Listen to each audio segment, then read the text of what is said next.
The legacy of Mr. Johnny Jumper.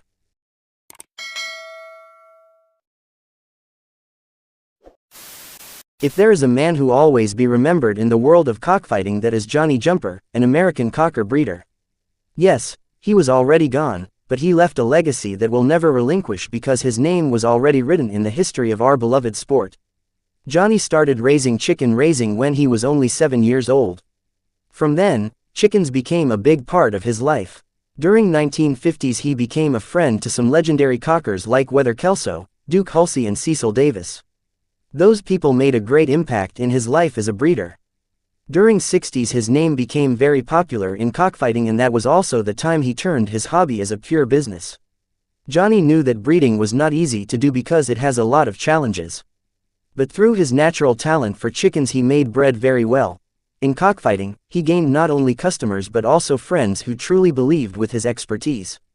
Johnny was very popular with his bloodlines like Jumper Kelso and Radio Line. He had got his radio from Cecil Davis. He called it radio because when he first acquired that chicken it was very noisy. He crossed it over Murphy, Whitehackle and Kelso. He was really impressed with its body conformation and performance because it had gameness and cutting ability. Radio had a high winning percentage. He was a perfectionist. He didn't stop until he never sees chickens to be great. Before he breed the chicken, he makes sure that he knew where it came from. He believed that the characteristic of their parents has great factor for them to be a good chicken. If the parents are weak, there is also a possibility that their offspring are also weak. In the other side, Johnny is not only known for his breeding, he was also known as an honorable man. According to some people who met him in person, he was a very kind and honest person. They don't hear any comments about him. They believed that Johnny never aggravated anyone. Instead, he was always ready to extend his helping hand for those people who seek for his advice and if they want to acquire his chicken. By the way, when Johnny was still alive, he always visited in the Philippines. He made friends with many prominent breeders here. He really loved this country because of the hospitality and commitment of Filipinos in cockfighting.